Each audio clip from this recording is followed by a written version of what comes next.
Welcome to the podcast for Westside, a Jesus Church. We hope this teaching encourages and empowers you to love, learn, and live the way of Jesus.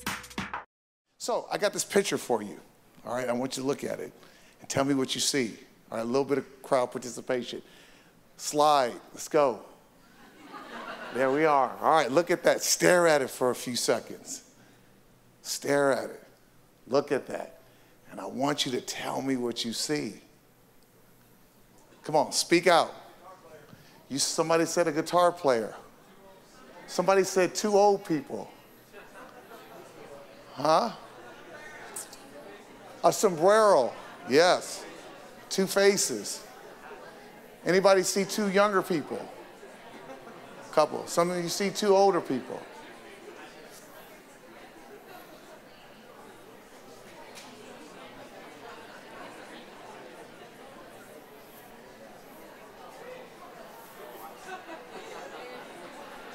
Some of you, the lights are just now coming on.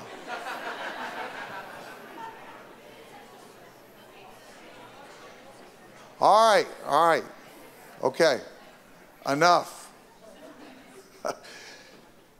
So interesting, some people see a sombrero, some people see older folks, some see younger folks, some see a man, some see a woman, some don't see anything.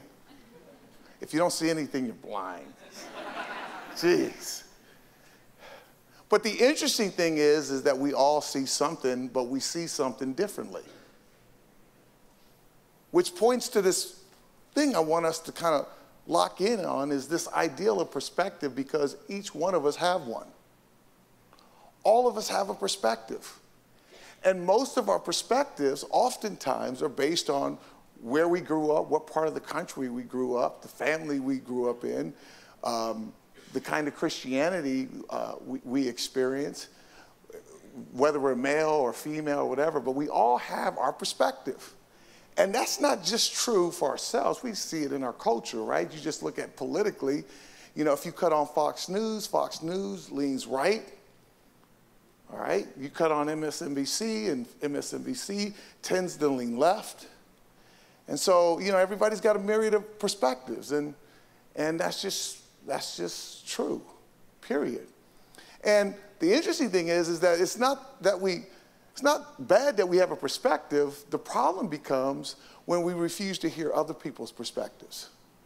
And that's where the struggle gets in for each of us. And so we get siloed into our echo chambers, and we live in this kind of political, social, racial kind of thinking where it's either or. There's never a both and it's never any tension or nuance.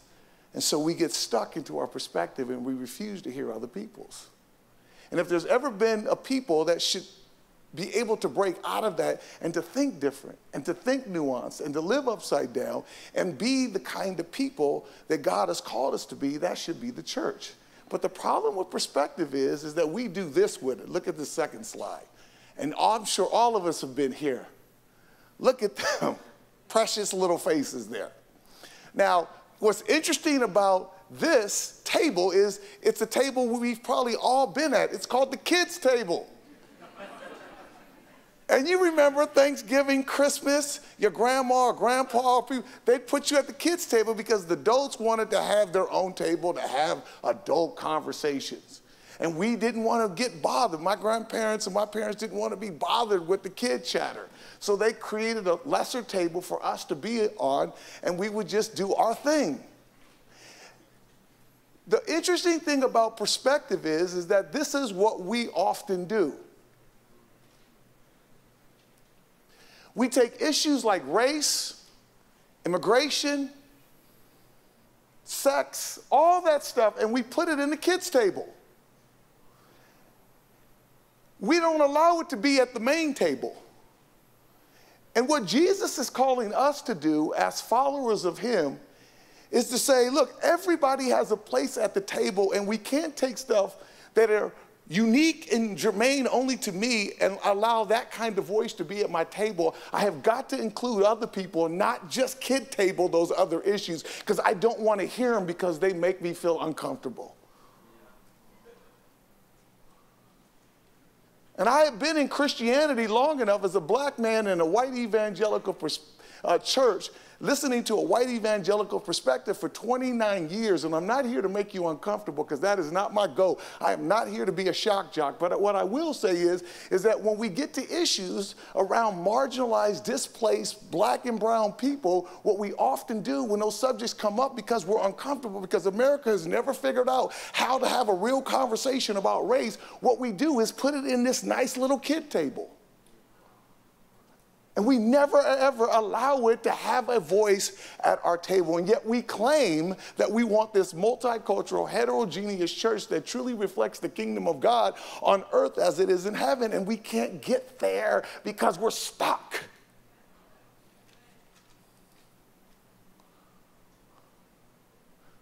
So here we are in the book of Luke.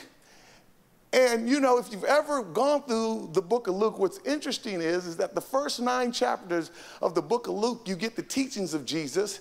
And then there's a break in Luke chapter 10, from 10 to chapter 24. We go from the teachings of Jesus to the actions of Jesus. We go from Jesus schooling and educating to Jesus then living in mission. So my question for us today is, in light of everything that I just said, how do we live in mission? Because we talk about being either a missionary church or a missional church. So how in the world do we live in mission, and what kind of mission does Jesus call us into? Well, I want to look at 12 verses. And in fact, I'll probably only hit 8 of those 12 verses. But I want us to look at how Jesus calls every one of us into mission. Now, it's interesting when you get into Luke chapter 10, the first 2 words start with, after this, the Lord appointed 72. In some translation, it says, after this, the Lord appointed 70. Okay? Now, it starts with after this. After what? Well, in chapter 9, Jesus was doing a lot of ministry in Galilee. And now he's getting ready to leave Galilee, and he is on his way to Jerusalem. Now, why is he going to Jerusalem? Well, that's his mission. He's going to Jerusalem because it's in Jerusalem that he's going to die. And so what he wants his disciples to understand, that if you're going to live in mission, the first thing Jesus calls us into is a life of death. Dying to ourselves. Realizing that if you're going to be a Christian, you got to live counterintuitive. You got to live upside down. This world is not your oyster. Jesus is calling each and every one of us to live upside down. Like I said, for 29 years as a white dude, as a black dude. See, I've been in the white evangelical church so long. As a black dude, I have had to die. I always tell people God knew exactly what he was doing with me, because I was a black boy who grew up in South Central LA from Inglewood, California. He knew not to get me saved there. And the reason he knew not to get me saved there, it would have been too easy for me to go to an African-American church. And so God waited. He said, hold up on him. We're going to wait till he get to Oregon State. We're going to wait till he get to Corvallis. And then we're going to bring him to Jesus. Because when we bring him to Jesus, there ain't nowhere he going to go to find anything culturally resonating with his soul. And we're going to put him in the whitest church imaginable. And so at 19 years old, I, who was not raised in a Christian home, and that's pretty remarkable for a black person who grew up in the inner city, because everybody in my neighborhood, in the black community, went to church. Like when we had nothing, we had Jesus. But oftentimes in the black community, sometimes Jesus can become more cultural than spiritual. So it's said about our community that you have to get black folks unsaved to get them saved. And I was raised secular in a black community. So when I got to college at 19 years old and I came to know Jesus, he put me in a church where they played nothing but string guitars. The pastor wore a bolo tie. The drummer had no rhythm, and the preacher had no cadence in his preaching. And every day when I drove to church, I would pray. I was charismatic, Pentecostal. I would speak in tongues, and I would say, Lord, put some rhythm in the drummer. Lord, put a little bit of something in my pastor. And it just never happened. 4.5 years of God working on my soul.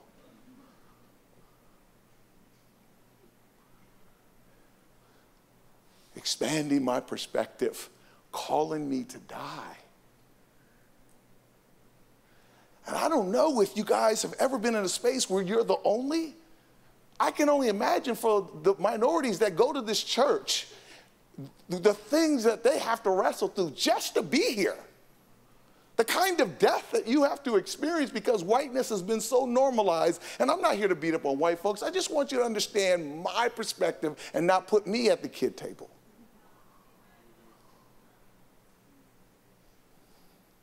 And so Jesus says after this, he leaves Galilee, does all of his teaching, and now he's on his way to Jerusalem, and he's got to die. Now, what's interesting about mission is obviously you got to die, right? You got to die, pick up your cross, follow Jesus. We all know that language. But what does that look like? Well, let's look at Jesus when he's calling his disciples into mission. Well, when they leave Galilee, they're on their way to Jerusalem. And it's interesting because what is sandwiched between Galilee and Jerusalem is this place called Samaria. And Jews don't have any dealings with Samaritans because Samaritans were biracial. Man, if you were Jewish, you took the circuitous route around Samaria. You never went through Samaria. And here's Jesus calling them into some tough terrain because he takes his 70 disciples and he pairs them up 2 by 2 into Samaria to do ministry amongst a people group that they've othered. So when we talk about dying to self, one of the easiest ways we get to die to self is asking ourselves, who gets to sit at our tables? Who do we hire? Who eats? Who do our kids play with? What books do we read? Who's in my home community? How do I do life? Who do I other? Who am I not othering?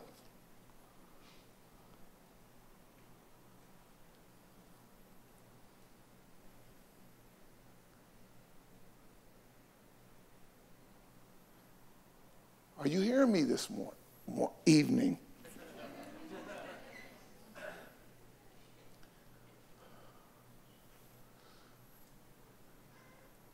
To die means God puts you in spaces where people don't act, think, look, and have the same perspective you do.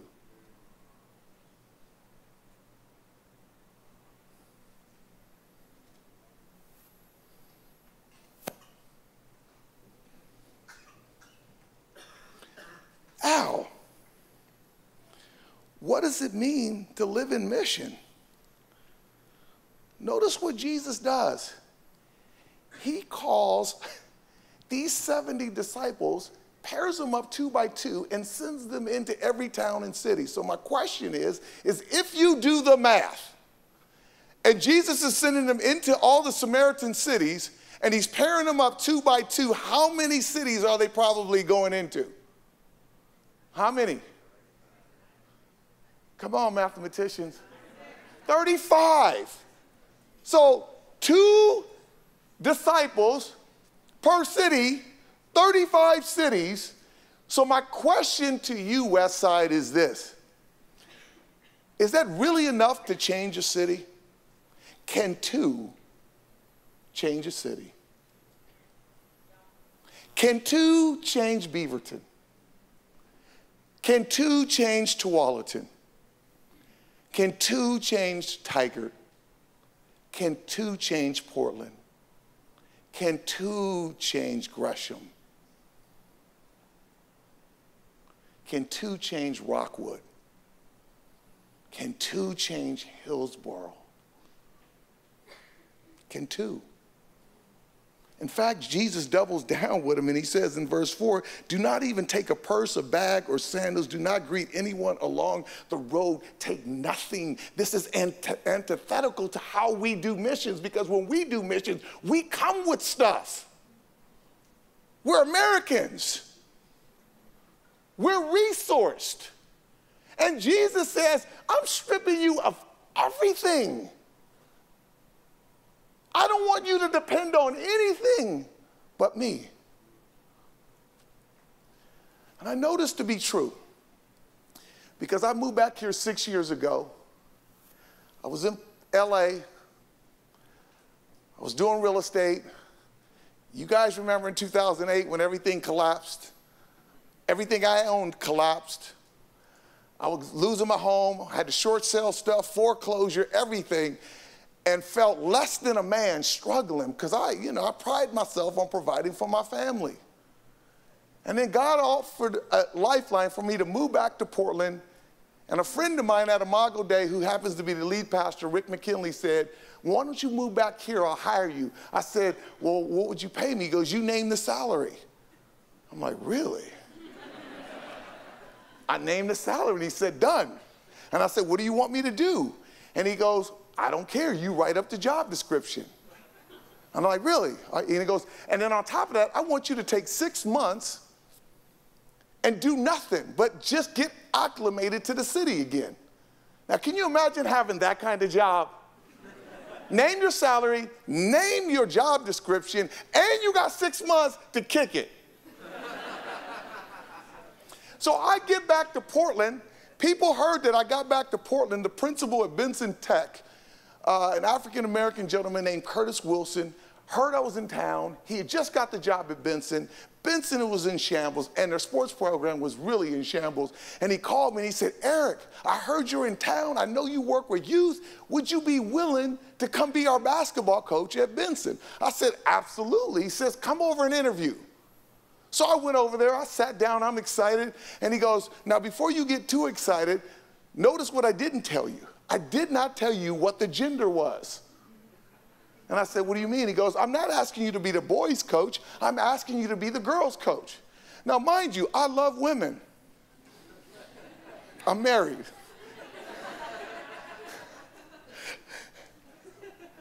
But all of my work has been with black boys. That's what I've been doing for 28 years.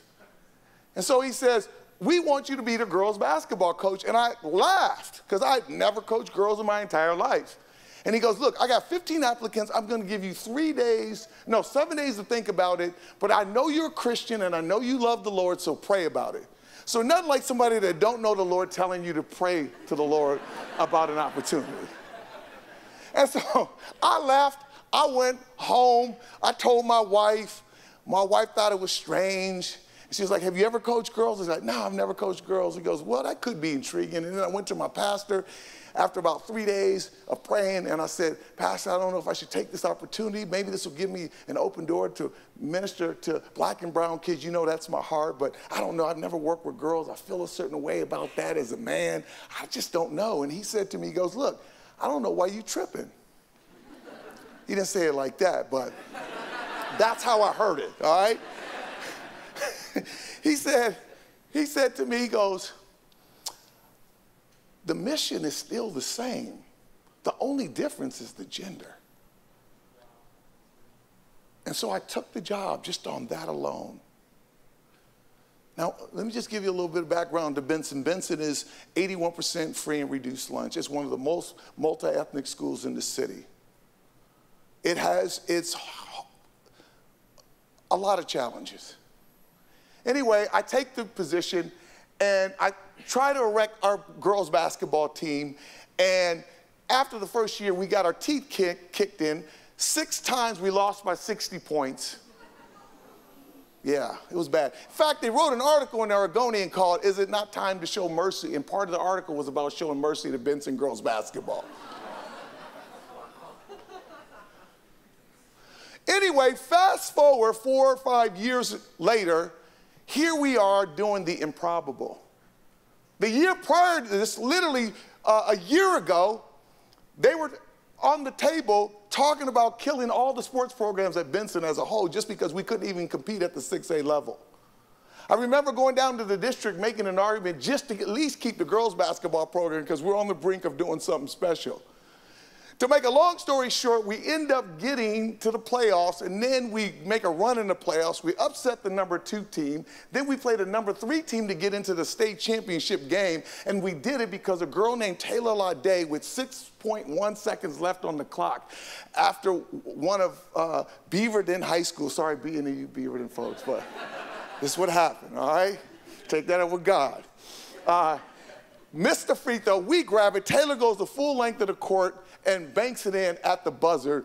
We go crazy. Crazy. We get to the state championship game and get smacked. Smacked. I remember going into the locker room. I walk into the locker room. The girls are crying. They're upset. You know, they felt like they didn't play their best. And I walked in there, and I was like, what? Why are you even crying right now? First of all, you're the smallest school at the state tournament.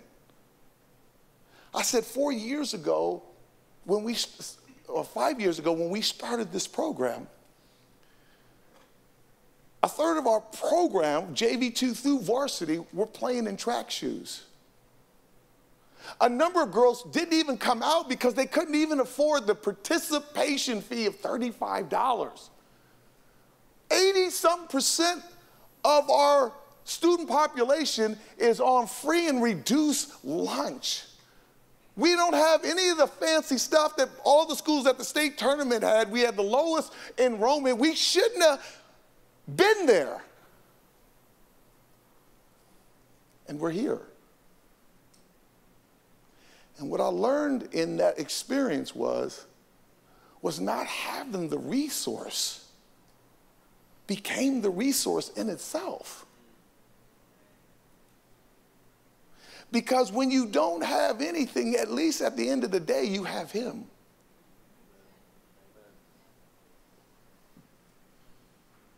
So my question to you, Westside, is this.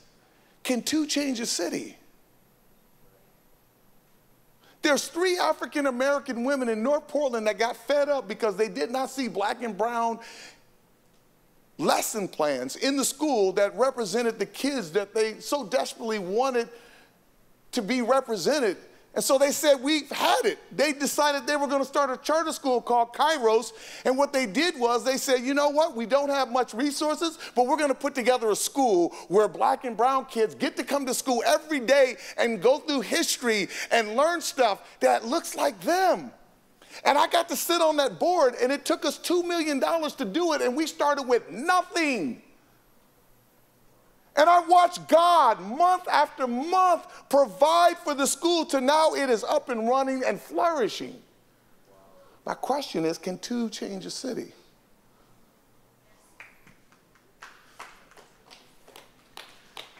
A couple of you? Okay.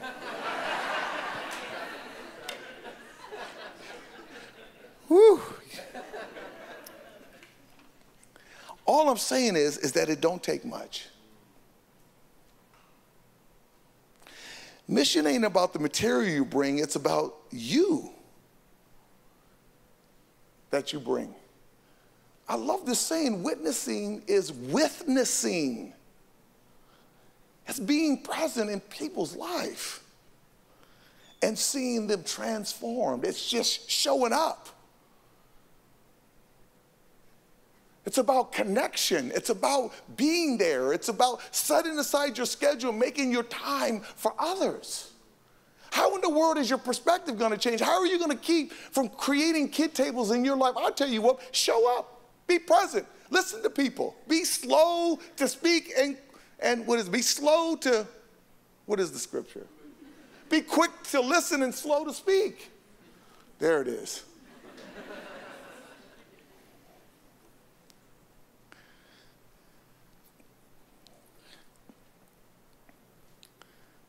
Look with me. Where's the time? I've got, 17 minutes.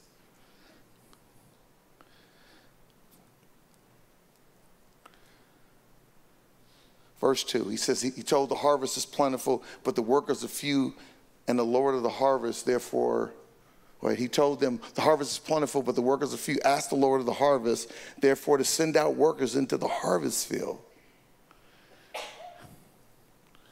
Notice where the harvest field is. Jesus is on his way to Jerusalem. He's leaving Galilee.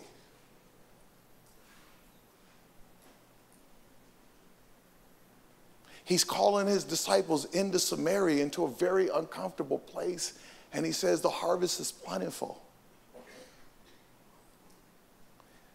Man, I don't know about you, but I am exhausted with church transfer growth. I want to see people come to Jesus. I want to see lives transformed. I want to be a witness here in our city. And Jesus says the kingdom of God is breaking in places that we don't typically want to go, like Samaria.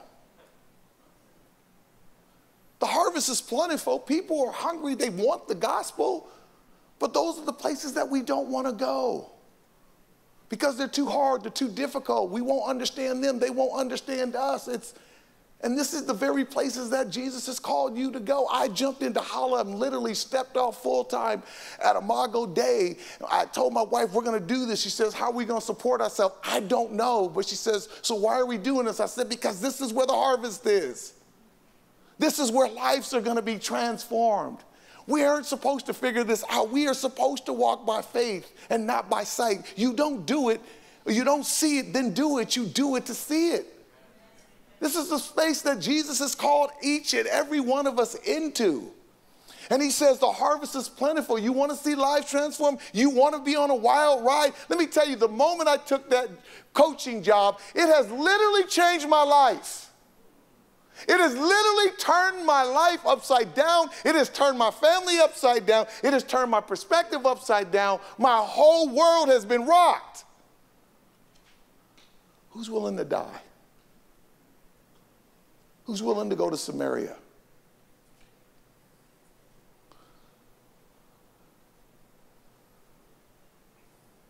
Who's willing to leave behind purse, cloak, everything, and follow Jesus?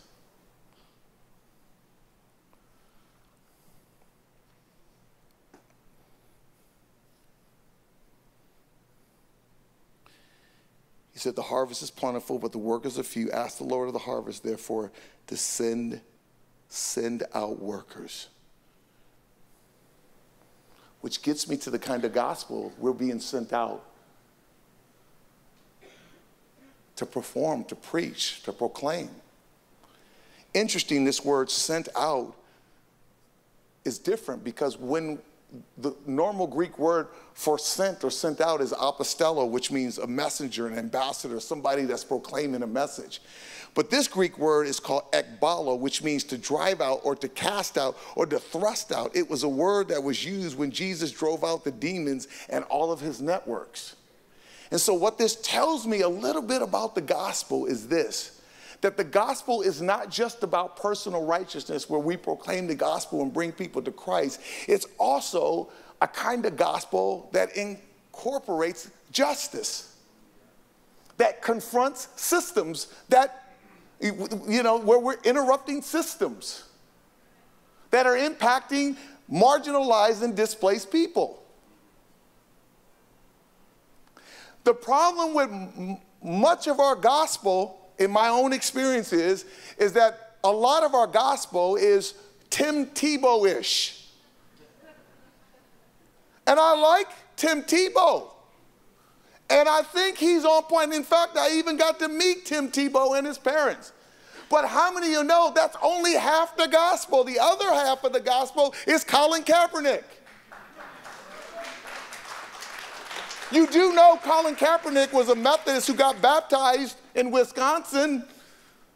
He was part of an FCA chapter there, and it does inform his faith. And I think what God has called us to do is to understand that the gospel is not completely conservative and it's not completely liberal, that God has called us to preach a gospel that has far more nuance that we're willing to live in.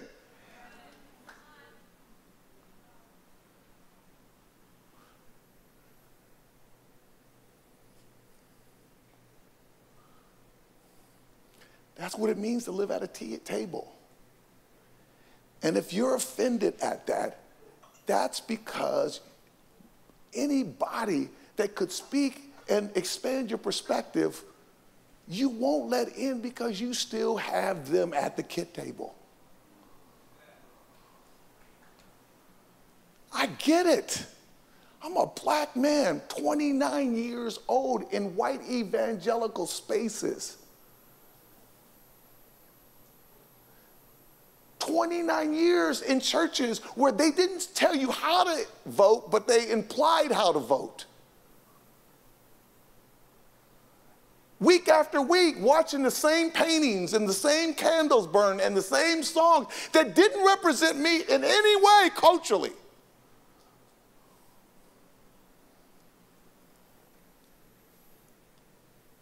And yet I came faithfully. And for 29 years, Eric Knox is still here.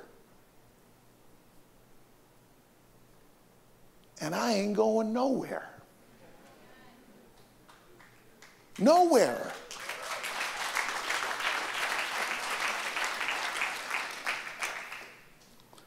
So how about you?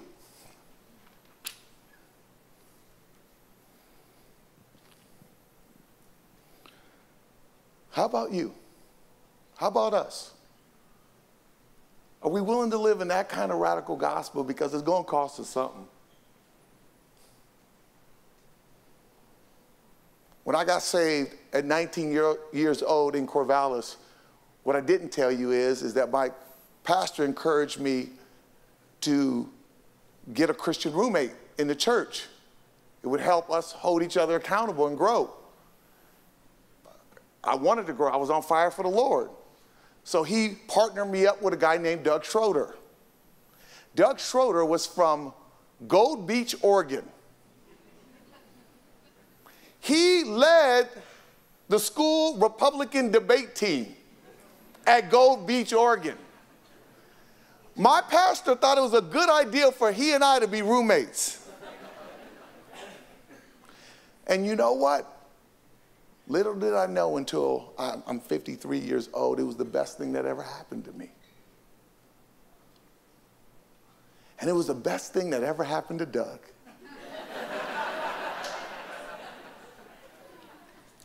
We used to have political shouting matches. There were times he wanted a new roommate, I wanted a new roommate.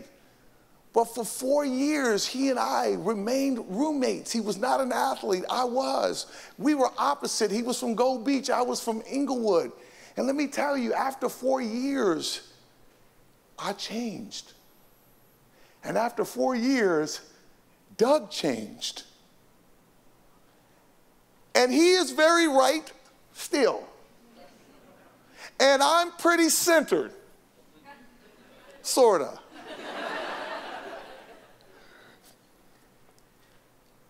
But he's one of my lifelong friends. And I became more human because of that relationship. And Doug became more human because of that relationship. Now, how do you do that?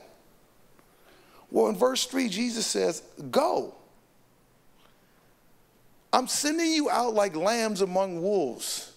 Remember, they're going to a territory no good Jew would have tread their feet upon.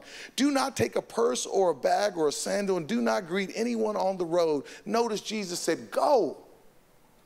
I'm sending you out like lambs among wolves. Now think about a lamb for a second. A lamb is ignorant, vulnerable, powerless, and lovable. Jesus is sending disciples out who are willing to live in mission like lambs. He says that is what our posture should be. I'm one of the pastors at Imago Dei. There's a statement by Pastor Rick that I absolutely love. He says, when we go out and engage the city, don't ask yourself how we can just save it. Also ask how the city can save you. How the city can confront and interrupt your thinking, your perspective, your assumptions, your biases, the way you look at life. It's not just about you saving them, it's about you getting saved in the process.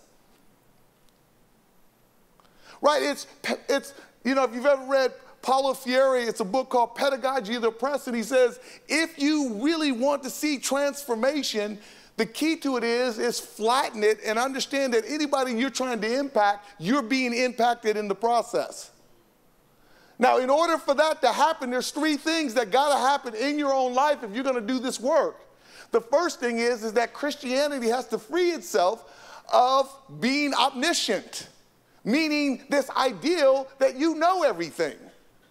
I have realized that there are people smarter than our Christian folks. There are people that are more moral than us. There are better parents sometimes than our Christian parents. I've got to be humble sometimes and realize that I'm not saved by works, I'm saved by grace. Oftentimes when we go do missions, we assume we're going to save them. We know what's best for them. We go to these indigenous countries and we try and do stuff for them and not understanding that they have so much resource spiritually that would transform your life if you allowed it to. But we know everything. We got all the answers. We're super resourced. And the way Jesus calls us into mission is stripping, divesting ourselves of ourselves.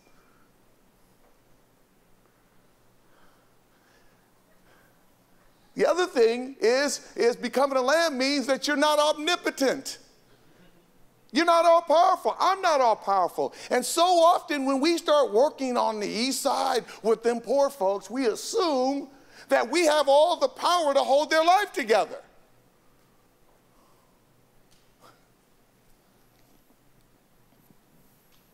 And then the Messiah complex kicks in. And Jesus wants us to strip ourselves of that kind of thinking.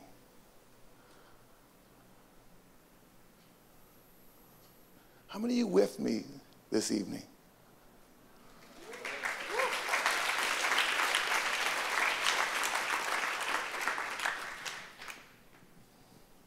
If you're offended, I get it.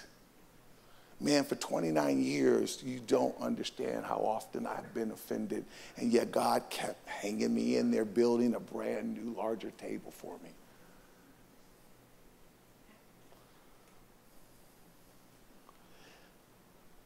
If you really want to make an impact, it's not just omniscience and omnipotence, but it's also omnipresence.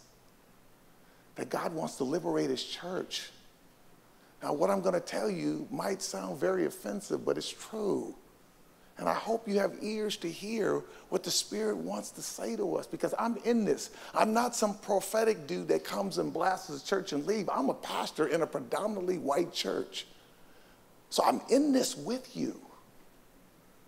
I'm not one of those itinerant speakers that goes church to church. I'm in this trying to figure out what does reconciliation look like. It's hard, tough work. But I do got to say this, right? This whole idea of omnipresence. White folks, you got to understand that when you step into spaces, how your presence impacts communities of color, the very people you're trying to do work and ministry to. And one of the most important things that you can ever do is step into those spaces with a lot of humility and just say, I'm a lamb, I don't know, but I'm here. I'm still here. And listen, this is not something you're going to fix. This is not a 10-point plan that you get to do and then you're done. Let me tell you something. When you're doing life with people different than you, it's a relationship. Look, I've been married 22 years and I'm still trying to figure out my wife.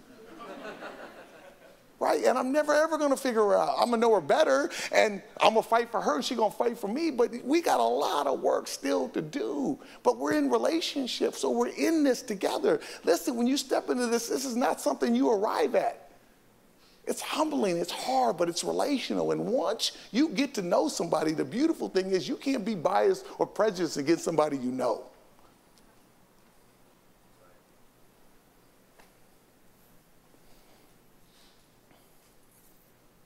Is this my last time ever preaching here?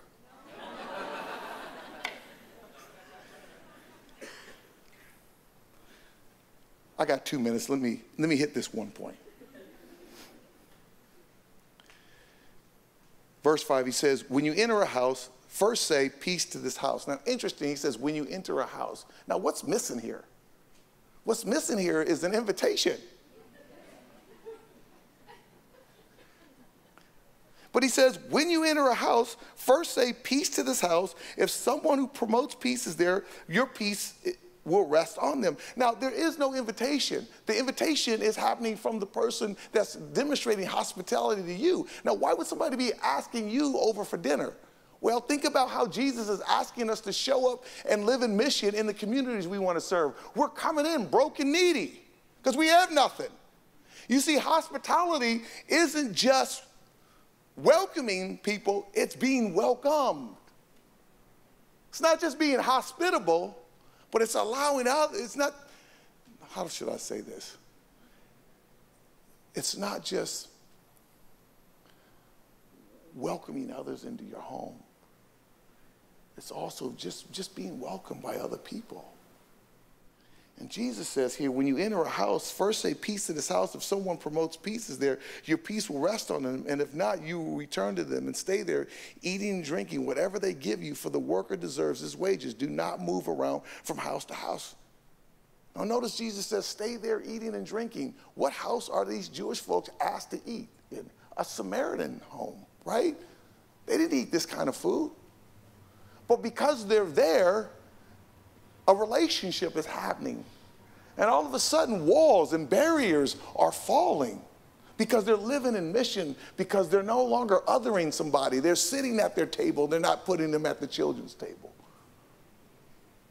I guess what I want you to understand, that when God calls us to live in mission, it's not gimmicky. I don't know about you, in the 80s, that's when I got saved. Everything was like a trick track and, you know, like the Roman road and the 4 spiritual laws, and you know what I'm saying? Like, that's what it was. And yet God in mission is calling us to not be gimmicky, but to be relational. I tell people today, when I was in my 20s and 30s, I was a youth pastor for 13 years in my 20s and early 30s. I am 53 years old. 53, I know I don't look it. But I'm 53 years old. And I'm going to tell you right now, I am more relatable to young people at 53 years old than I ever was in my 20s and 30s trying to be cool and impress them. Because when you're 53 years old, you don't give a damn anymore.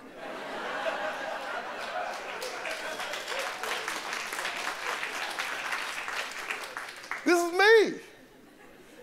And they love it.